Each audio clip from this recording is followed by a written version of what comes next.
الحمد لله نحمده ونستعينه ونستغفره ونؤمن به ونتوكل عليه ونعوذ بالله من شرور أنفسنا ومن سيئات أعمالنا من يهده الله فلا مضل له ومن يضلل فلا هادي له ونشهد أن لا إله إلا الله وحده لا شريك له ونشهد أن سيدنا ومولانا محمدا عبده ورسوله أرسله بالحق بشيرا ونذيرا وداعيا إلى الله بإذنه وسراجا منيرا صلى الله عليه وعلى آله وصحبه وأتباعه وبارك وسلم تسليما كثيرا كثيرا كثيرا أما بعد فقد قال الله تبارك وتعالى أعوذ بالله من الشيطان الرجيم بسم الله الرحمن الرحيم يا أيها الذين آمنوا اتقوا الله وقولوا قولا سديدا يصلح لكم أعمالكم ويغفر لكم ذنوبكم ومن يطع الله ورسوله فقد فاز فوزا عظيما قال النبي صلى الله عليه وآله وسلم أعظم النكاح بركة أيسره مؤونة صدق الله مولانا العظيم وصدق رسوله النبي الكريم ونحن على ذلك لمن الشاهدين والشاكرين والحمد لله رب العالمين میرے محترم بزرگوں، نوجوان دوستوں اور عزیز بچوں، اس وقت جو ہم سب جمع ہوئے ہیں یہاں پر، صرف اس کا مقصد یہ ہے کہ ہمیں نکاح کے فضائل معلوم ہو جائے، میاں بیوی کے حقوق معلوم ہو جائے اور سسرال والوں کے حقوق معلوم ہو جائیں، پھر اولاد کے حقوق معلوم ہو جائیں، اور ان تمام تر حقوق کو ہم صرف اس لیے معلوم کرنا چاہتے ہیں تاکہ ان حقوق پر عمل کر کے، ان حقوق کو پورا کر کے ہم اللہ کو راضی کرنے والے بن جائیں۔ ہمارا اصل جو مقصد ہے وہ اللہ کو راضی کرنا ہے، اور بغیر علم کے بے علم نتواں خدا را شناس، بے علم نتواں خدا را شناس، بغیر علم کے ہم اللہ کو پہچان نہیں سکتے، بغیر علم کے ہم اللہ تک پہنچ نہیں سکتے، بغیر علم کے ہمیں اللہ کی معرفت حاصل نہیں ہو سکتی، بغیر علم کے ہم اللہ کو پہچان نہیں سکتے، بغیر علم کے ہم اللہ کی عبادت نہیں کر سکتے، بغیر علم کہ ہم رسول اللہ صلی اللہ علیہ وآلہ وسلم کی اطاعت نہیں کر سکتے، بغیر علم کے ہم آخرت کی تیاری نہیں کر سکتے، بغیر علم کے ہم جنت میں جانے کا راستہ نہیں پا سکتے، بغیر علم کے ہم جہنم کے راستے سے بچ نہیں سکتے، بغیر علم کے ہم میاں بیوی کے حقوق ادا نہیں کر سکتے، بغیر علم کے ہم اولاد کے حقوق ادا نہیں کر سکتے، بغیر علم کے ہم ماں باپ کے حقوق ادا نہیں کر سکتے، بغیر علم کے ہم ساس سسر کے حقوق ادا نہیں کر سکتے، بغیر علم کے ہم بھائی بہنوں کے حقوق ادا نہیں کر سکتے، بغیر علم کے ہم استاذ کے حقوق ادا نہیں کر سکتے، بغیر علم کے ہم خاندان والوں کے حقوق ادا نہیں کر سکتے، بغیر علم کے ہم پڑوسی کے حقوق ادا نہیں کر سکتے، بغیر علم کے ہم اللہ کی کسی مخلوق کے حقوق کو ادا نہیں کر سکتے۔ غرض ہے کہ جب تک ہمارے پاس علم نہیں ہوگا تب تک ہم اللہ کو راضی کرنے والا کام، رسول اللہ صلی اللہ علیہ وآلہ وسلم کے دل مبارک کو، قلب اطہر کو خوش کرنے والا کام ہرگز نہیں کر سکتے۔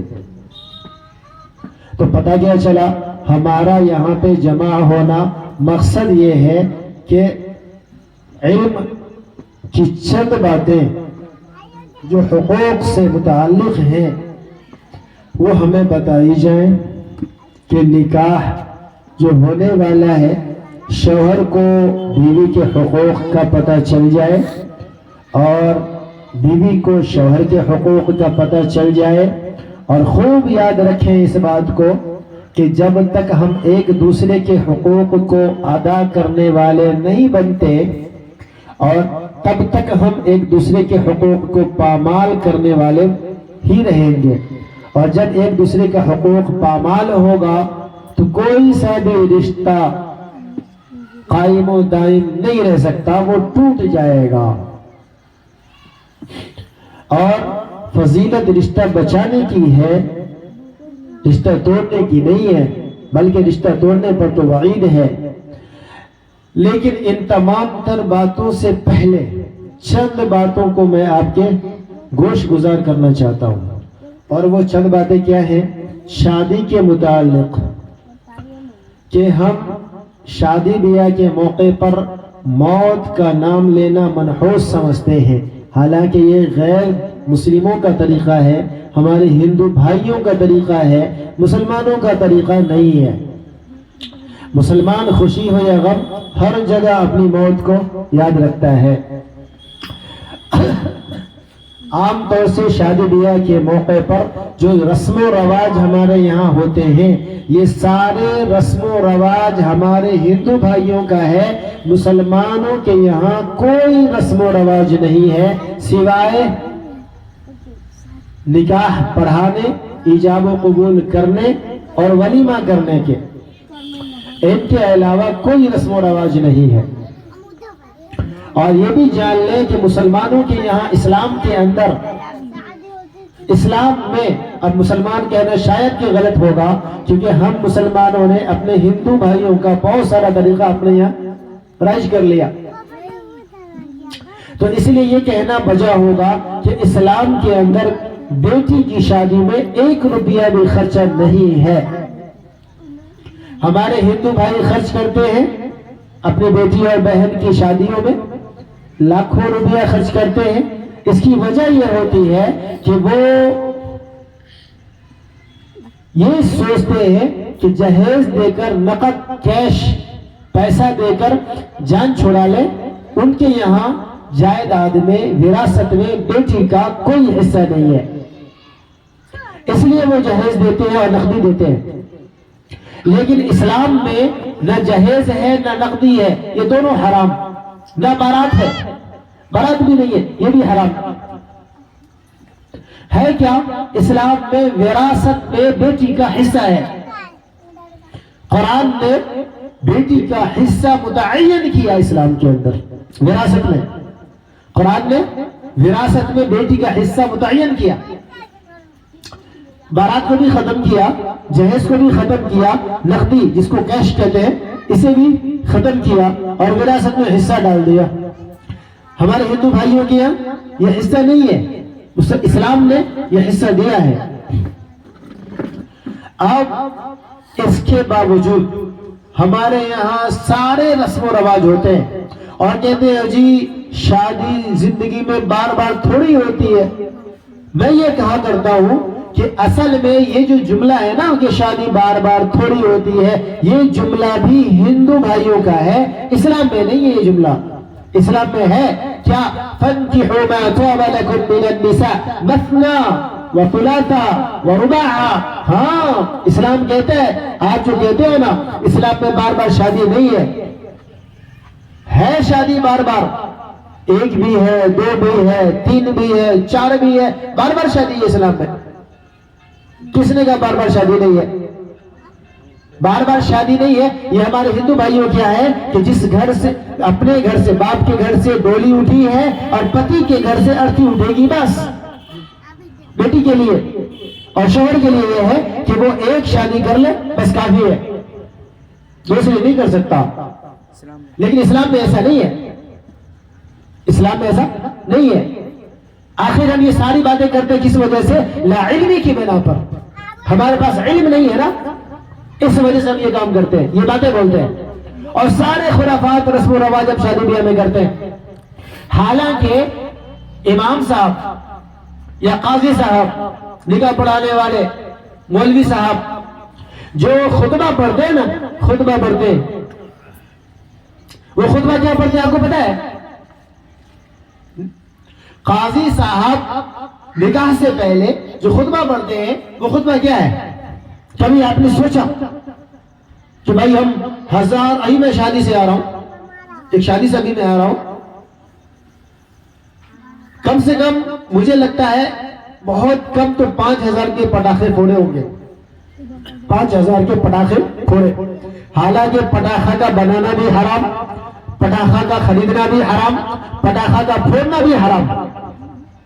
اچھا یہ تو آپ کہیں گے ارے مولوی یہ خالی فتویٰ لگاتا رہتا ہے، اپنی عقل سے بھی تو ذرا سوچے کہ یہ اپنا مال اور اپنے ہی ہاتھ سے اپنے مال میں آگ لگا کر پھوڑ کر اسے جلا کر اسے ختم کر کے خوش ہو رہے ہیں، یہ انسان کی عقل ہے؟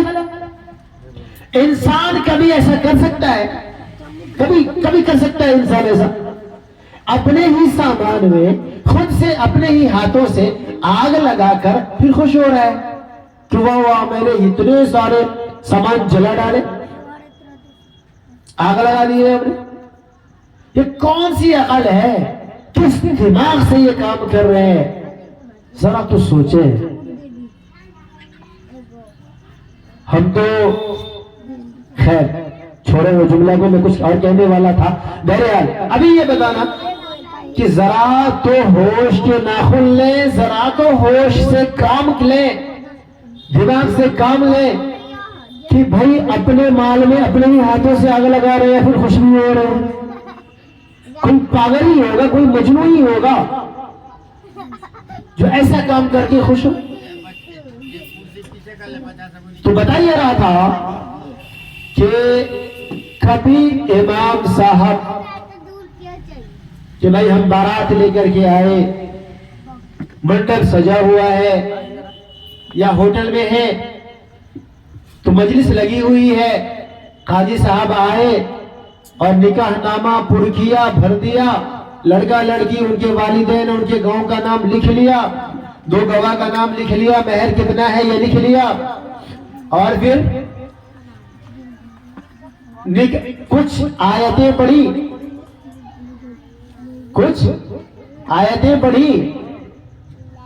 اور اس کے بعد پھر کچھ حدیث پڑھی اور پھر بیٹھ گئے، ایجاب و قبول کرا دیا اور دعا کر کے معاملہ ختم، پھر سے پٹاخے شروع۔ ان سے کہو بھائی ادھر جا کے بات کر لیں۔ تو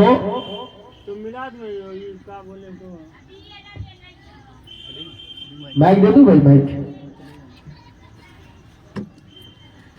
تو میں یہ عرض کر رہا تھا پھر سے پٹاخے شروع۔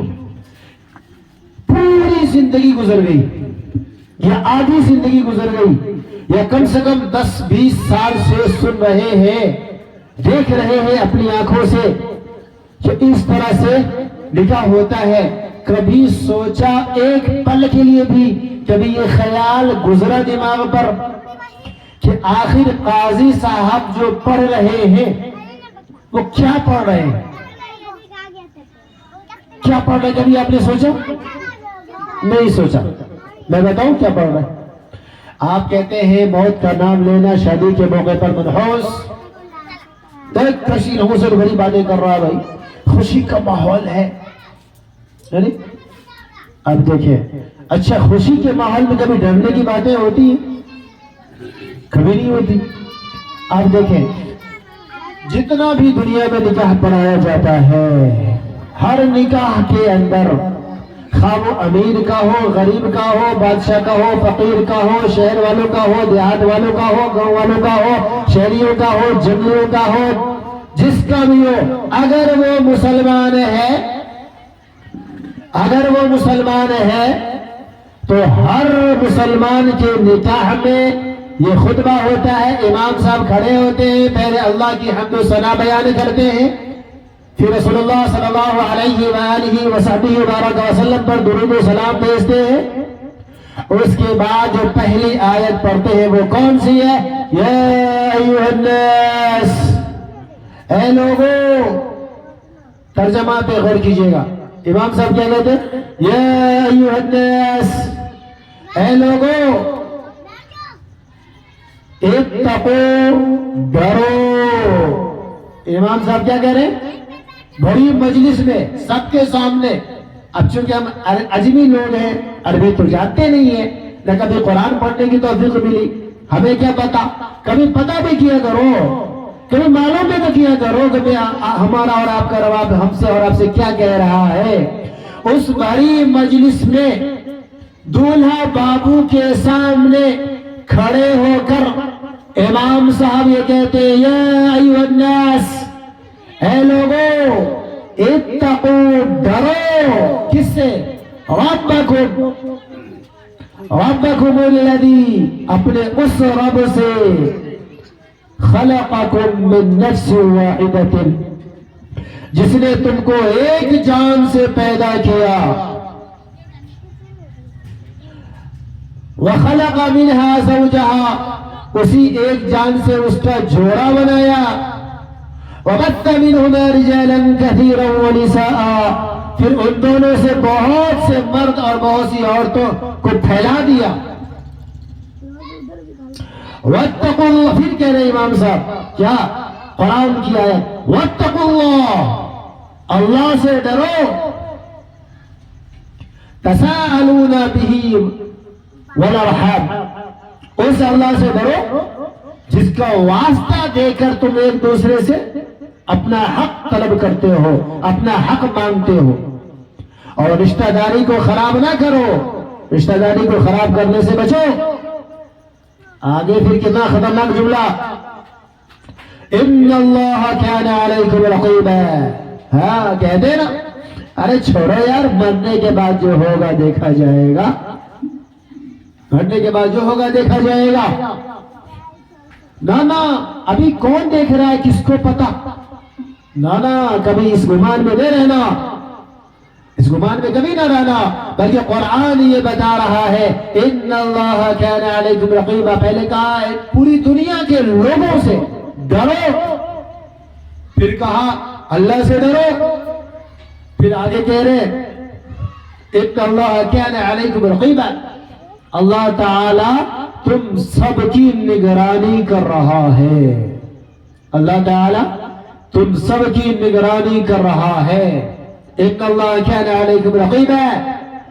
پڑھتے نہیں پڑھتے یہ والا، یہ آیت کبھی سنا نہیں کہا میں آپ لوگوں نے؟ اس کا مطلب کیا ہے؟ اللہ تعالیٰ تم سب کی نگرانی کر رہا ہے، ڈرو. کتنا خطرناک جملہ، کتنی خطرناک بات ہے. اگلی آیت آپ دیکھیں، اس کے بعد پھر امام صاحب کہتے ہیں، یا ایھا الذین آمنوا اتقوا اللہ، اے لوگو، اے ایمان والو، اے مسلمانوں، اللہ سے ڈرو. کس طرح؟ حق تقاتہ، اس طرح ڈرو جس طرح ڈرنے کا حق ہے. آئے بات سمجھ میں؟ اب آپ کو بات سمجھ میں نہیں آئے گی. کبھی اپنے استاذ کے سامنے یا کبھی کسی پولیس والے، بڑے پولیس والے کے سامنے میں آدمی کس طرح کھڑا ہوتا ہے؟ نہیں، ایک دم ٹائٹ ہو کر، ذرا بھی ہلنے ڈولنے کا نہیں، بعد اب ہوشیار ہے، کھڑا ہوتا ہے. تو اللہ ہر وقت اس بات کا استحضار ہو، اس بات کا خیال ہو کہ اللہ ہمیں دیکھ رہا ہے، اور اللہ نے ڈرنے کو کہا ہے بار بار. یہاں کیا کہہ رہے؟ یا ایھا الذین آمنوا اتقوا اللہ، اے ایمان والو اللہ سے ڈرو، حق تقاتہ، اس طرح جس طرح ڈرنے کا حق ہے. ولا تموتن الا وانتم مسلمون. یہ نکاح کے وقت دولہا بابو کے سامنے یہ بات کہی جا رہی ہے. کیا؟ یاد رکھنا، ہوشیار رہنا، تمہیں اس حال میں موت نہ آ جائے کہ تم مسلمان ہی نہیں ہو. اس بات کا خیال رہے، اس حال میں موت آئے کہ تم ایمان کے ساتھ دنیا سے جاؤ. آئے بس سمجھ میں؟ یہ نکاح میں پڑھا جا رہا ہے، اعلان کر کے امام صاحب کہہ رہے ہیں لوگوں سے. لوگ سمجھتے نہیں، پتہ نہیں چلتا. اگر پتہ چل جائے نا، اسی وقت سارے خرافات بند ہو جائیں. یہ خطبہ جو قرآن کی آیت عربی میں پڑھی جاتی ہے، اگر ترجمہ بھی کر کے اسی وقت سنا دیا جائے، لوگوں کے ہوش و حواس اڑ جائیں. تو اللہ کیا کہہ رہے کہ ڈرو اللہ سے، ڈرو اللہ سے اس طرح جس طرح ڈرنے کا حق ہے. اس حال میں موت نہ آنے پائے کہ تم ایمان سے پھر جاؤ، اس حال میں موت آنی چاہیے کہ تم ایمان کے ساتھ اللہ کے پاس جاؤ. تھپڑ لگاؤ بھائی کو.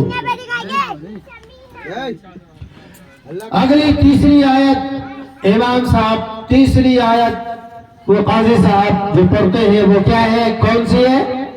یا ایھا الذین آمنوا اتقوا اللہ. پھر سے وہی بات، پھر سے وہی بات، یا ایھا الذین آمنوا اتقوا اللہ. اے ایمان والو، اے کلمہ لا الہ الا اللہ محمد رسول اللہ کے پڑھنے والو، اے مسلمانوں، اللہ سے ڈرو، اللہ سے ڈرو، اللہ سے ڈرو. اور آگے کیا ہے؟ وَقُولُوا قَوْلًا سَدِيدًا. اور ایک دم سچی اور پکی بات کہو، کہا کرو. جب بھی بولو سچ بولو، سچی بات بولو، پکی بات بولو. آگے کیا ہے؟ اب ہے انعام کی بات. وہ کیا؟ اللہ کیا کرے گا تمہارے ساتھ اگر تم نے ایسا کیا؟ اگر تم نے ایسا کیا اب اللہ کیا کرے گا؟ یصلح لکم، تمہارے اعمال کو درست کر دے گا. ویغفر لکم، اور ذنوبکم، اور تمہاری مغفرت کرے گا، تمہارے گناہوں کو دھو دے گا. پھر آگے ہے کہ جس نے اللہ اس کے رسول کی فرما برداری کی، اطاعت کی، ان کی بات مانی، اس نے بڑی کامیابی حاصل کی. وَمَن يُطِعِ اللَّهَ وَرَسُولَهُ فَقَدْ فَازَ فَوْزًا عَظِيمًا. کیا ہے؟ بڑی کامیابی کس نے حاصل کی؟ بڑا کامیاب شخص ہوا. کون؟ بڑا کامیاب آدمی ہے یہ. کون ہے؟ جس نے اللہ کی، اللہ کے رسول کی اطاعت کی، بات مانی اللہ اس کے رسول کی، اللہ اس کے رسول کے حکموں پر چلا، زندگی اللہ اس کے رسول کے حکم کے مطابق گزاری، ہر خرافات سے بچا. اس نے بڑی کامیابی حاصل کی ہے. یہ تعریف کون کر رہے ہیں؟ یہ کون کہہ رہا ہے کہ اس آدمی نے بڑی کامیابی حاصل کی؟ کون کہہ رہا ہے؟ اللہ کہہ رہے ہیں. اور جس کے بارے میں اللہ یہ کہہ دے کہ اس نے بڑی کامیابی حاصل کی، آپ کو کیا لگتا ہے کہ وہ آدمی ناکام ہے؟ آپ کو کیا لگتا ہے کہ وہ آدمی خسارہ والا ہے؟ آپ کو کیا لگتا ہے کہ وہ آدمی گھٹیا ہے؟ آپ کو کیا لگتا ہے کہ وہ آدمی برباد ہے؟ آپ کو کیا لگتا ہے کہ وہ آدمی تباہ ہے؟ نہ، ہرگز نہیں. وہی آدمی کامیاب ہے کیونکہ گواہی خود اللہ دے رہے. تو نکاح کی مجلس میں، ہر نکاح کی مجلس میں نکاح پڑھانے والے قاضی صاحب ہو یا امام صاحب ہو، جو بھی ہو، وہ یہی خطبہ پڑھتے ہیں اور لوگوں کو بار بار بار بار بار بار یہ کہتے ہیں اللہ سے ڈرو، اللہ سے ڈرو، اللہ سے ڈرو. آگے ایک حدیث پڑھتے ہیں، ایک حدیث، اور وہ حدیث کون سی ہے؟ النکاح من سنتی فمن رغب عن سنتی فلیس منی.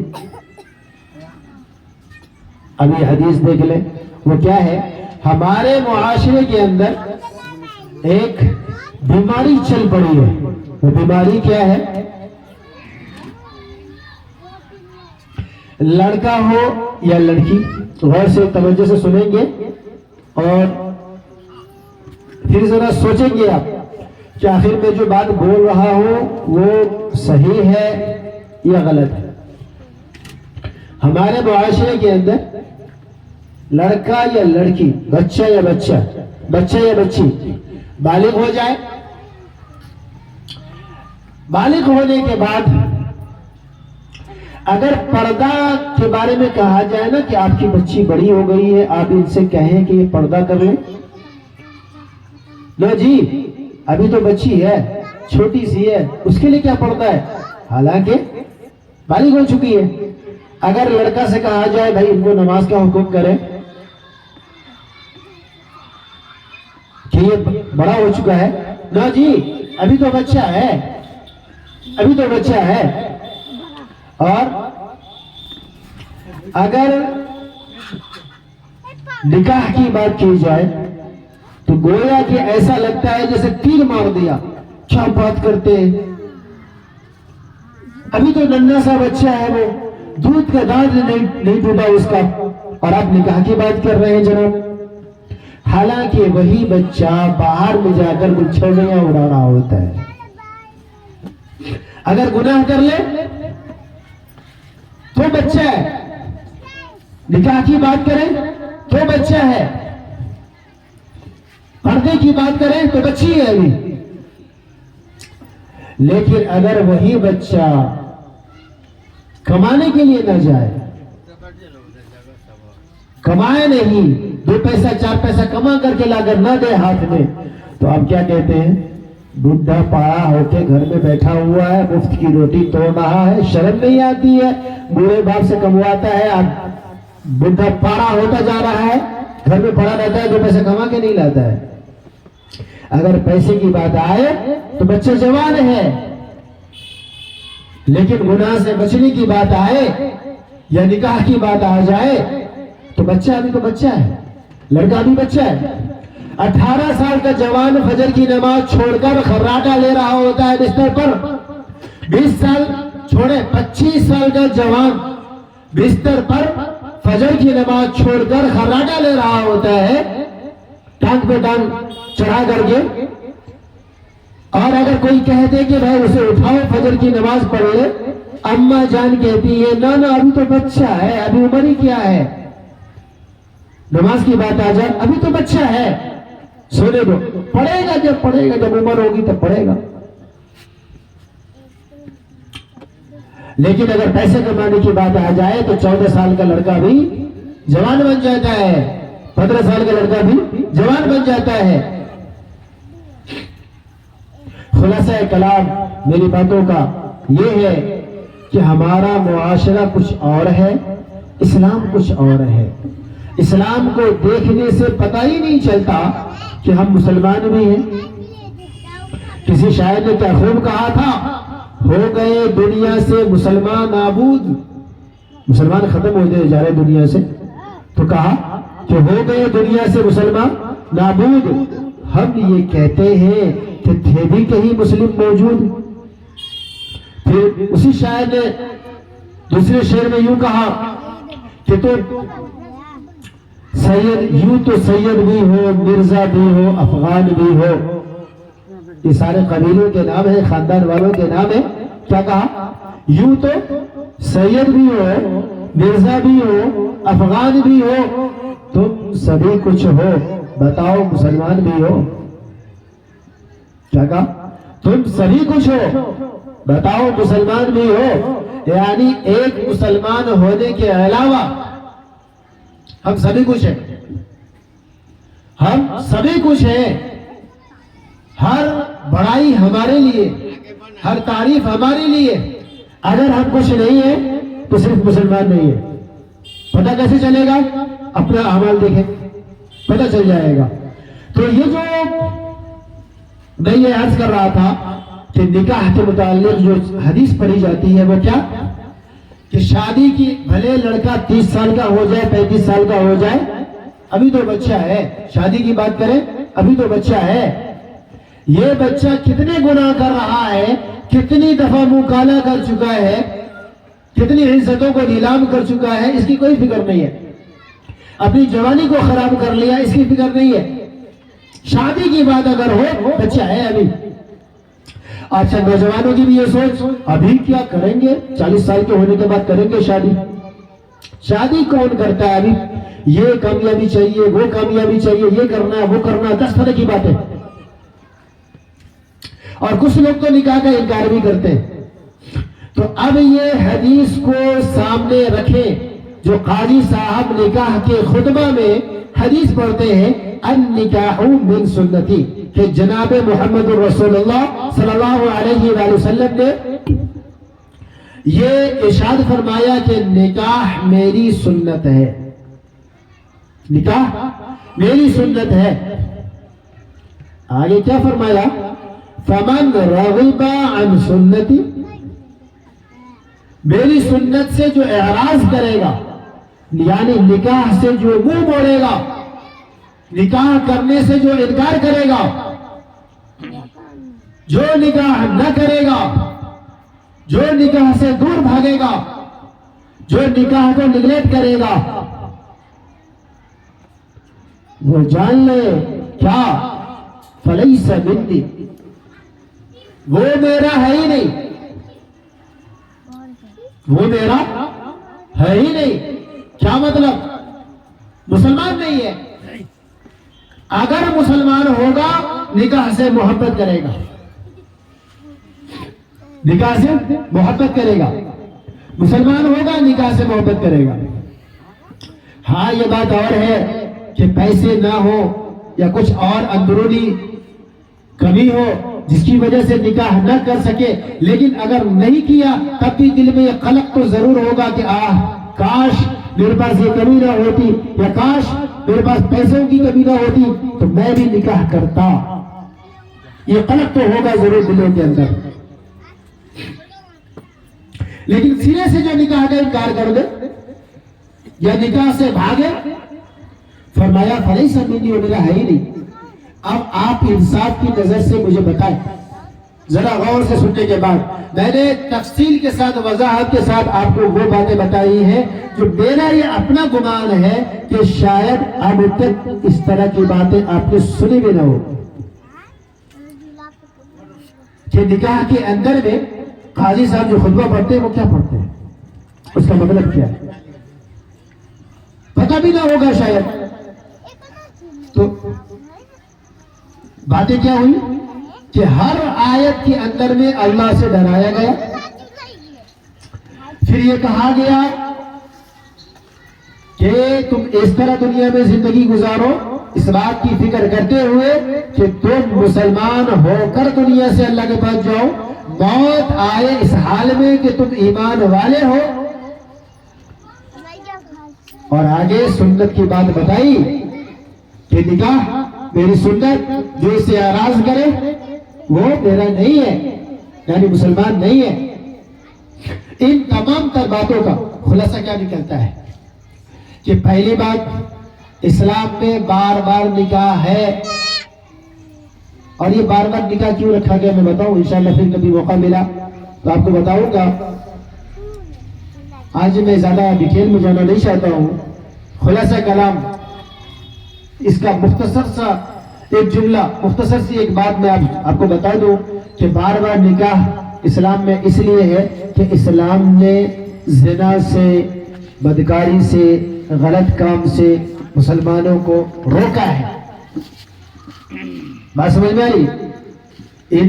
اسلام یہ چاہتا ہے کہ معاشرہ اس برائی سے پاک ہو، بلکہ ہر برائی سے پاک ہو۔ اور آپ بھی جانتے ہیں، دنیا جانتی ہے کہ سب سے گندا کام، سب سے برا کام یہی کام ہے۔ اس لیے اسلام نے بار بار نکاح کرنے کو کہا۔ اب جب مسلمان یہ سوچ لے کہ ہم کو بار بار نکاح کا حکم دیا گیا ہے تو پھر یہ سارے خرافات جو ہمیں نظر آتے ہیں یہ پھر نہ ہو گئے۔ ایک بات۔ دوسری بات کیا ہے کہ خوشی کا موقع ہو، غم کا موقع ہو، کوئی سا بھی موقع ہو، ہر موقع پر اللہ سے ڈرتے رہنا ہے، اللہ سے ڈرنا ہے، اللہ سے ڈرنا ہے۔ ہر وقت یہ استحضار ہو، یہ خیال ہو دماغ میں کہ میرا اللہ مجھے دیکھ رہا ہے، میرا اللہ مجھے دیکھ رہا ہے۔ ہر وقت اس بات کا خیال ہو، میرا اللہ مجھے دیکھ رہا ہے۔ اور دوسری چیز کہ ایک دوسرے کے حقوق کو ادا کرنے والے بنے، ایک دوسرے کے حقوق کو ادا کریں۔ یہ حقوق کیا ہے؟ ماں باپ کے بھی حقوق ہیں، بھائی بہنوں کے بھی حقوق ہیں، بیوی بچوں کے بھی حقوق ہیں، ساس سسر کے بھی حقوق ہیں، سسرال والوں کے بھی حقوق ہیں، رشتہ داروں اور خاندان والوں کے بھی حقوق ہیں، پڑوسیوں کے بھی حقوق ہیں، یہ سارے حقوق ہیں اور ان کو ادا کرنا ہے، اور ادا نہ کرنے کی صورت میں اللہ کے عذاب میں گرفتار پھر ہوگا بندہ اگر ادا نہیں کیا۔ اب ظاہر سی بات ہے یہ تمام و تر حقوق ہم ادا کیسے کریں گے، اس کی شکل کیا بنے گی؟ تو ادا کرنے کا دو طریقہ، جانی اور مالی۔ اگر مال ہے تو مال سے ادا کریں، نہیں مال ہے تو جان سے تو ادا کر ہی سکتے ہیں۔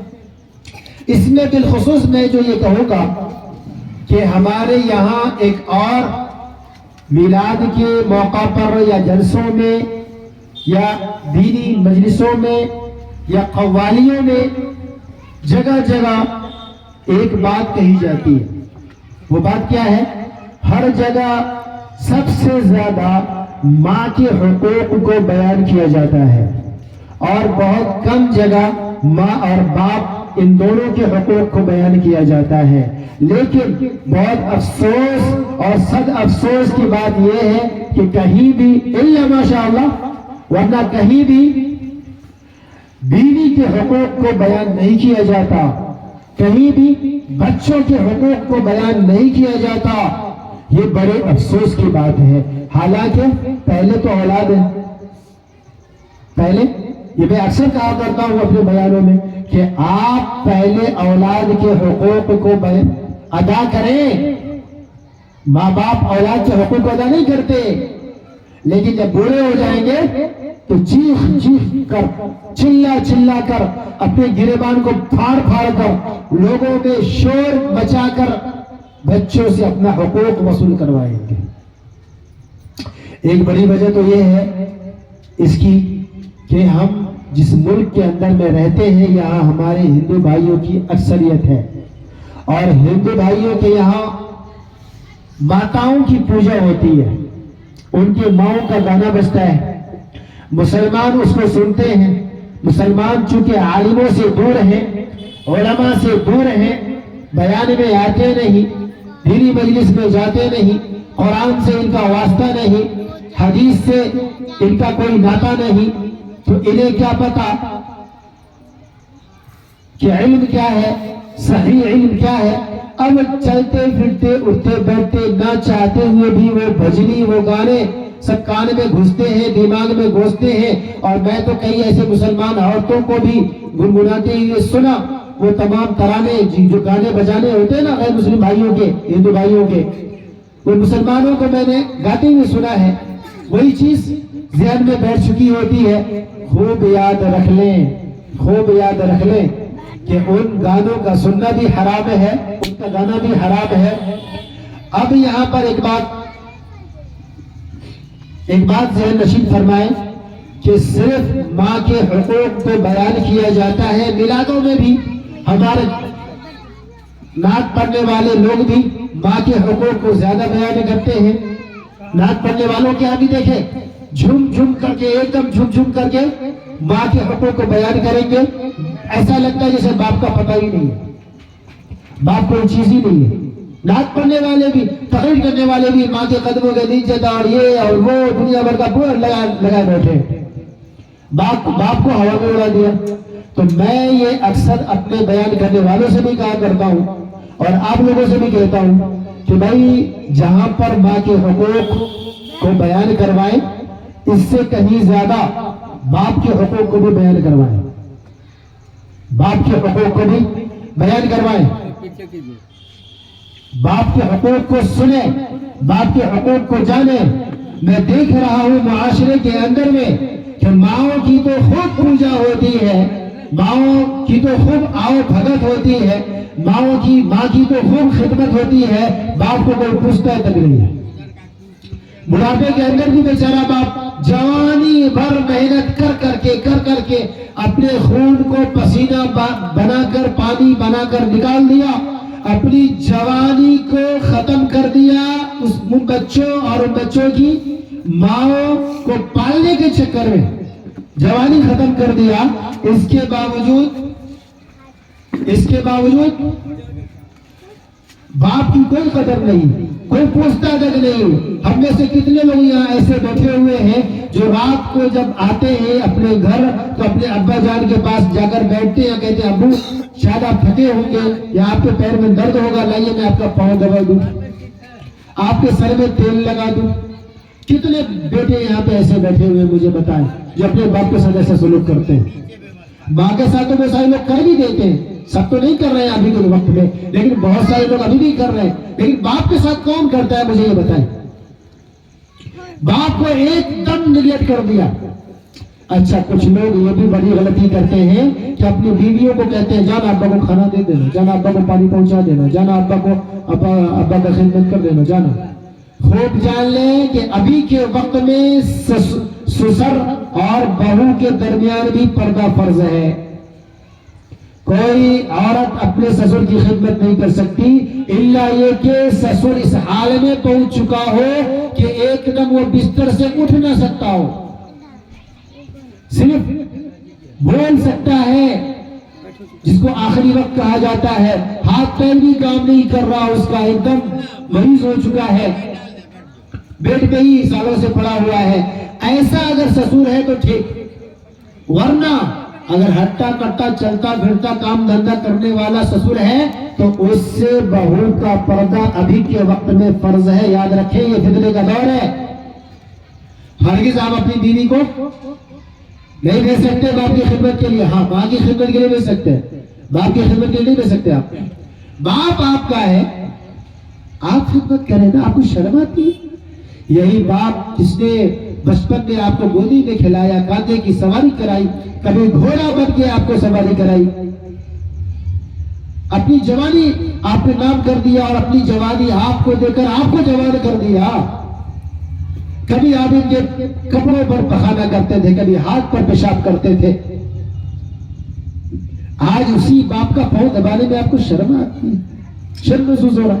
باپ کا فرض تھا تو آپ شرم محسوس کر رہے ہیں۔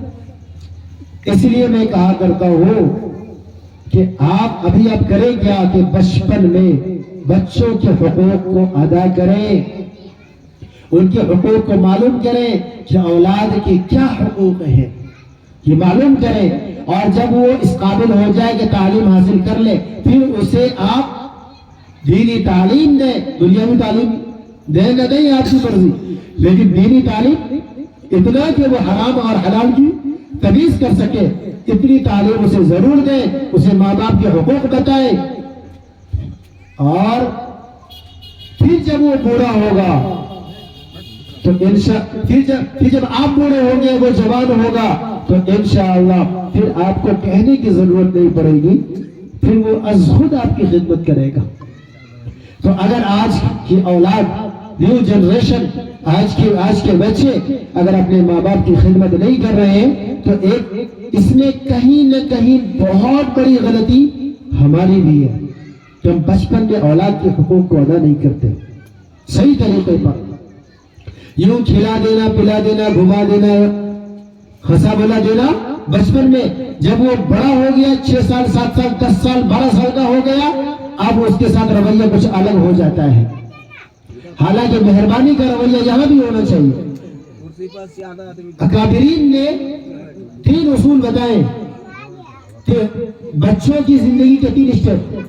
پہلے پیدائش سے لے کر 7 سال کی عمر تک بچوں کو صرف پیار کریں، 7 سال کی عمر سے لے کر 14 سال کی عمر تک بچوں کے آپ دشمن بن جائیں، اس طور پر کہ بیٹا پڑھائی نہیں کیا تو میں تیرا دشمن ہوں، محنت نہیں کیا پڑھائی میں تیرا دشمن، خون خرچ کرے پڑھائی کے لیے، کبھی بچوں کو یہ احساس نہ ہونے دے کہ آج کاپی کے لیے پیسہ نہیں ہے، آج پینسل کے لیے پیسہ نہیں ہے، آج فیس دینے کے لیے پیسہ نہیں ہے، مرغ مسلم کھانے کے لیے، گوشت پلاؤ کھانے کے لیے پیسہ تو ہے، فیس دینے کے لیے پیسہ نہیں ہے، کاپی لینے کے لیے پیسہ نہیں ہے، یہ احساس نہ ہونے دے بچوں کو۔ بچہ اگر کہے کہ مجھے پیسوں کی ضرورت ہے، مجھے سامان کی ضرورت ہے، کہا ہاں بیٹا نہیں ہے پیسہ، لاتا ہوں میں شام تک میں لا کے دوں گا، اور دیجیے اس کو۔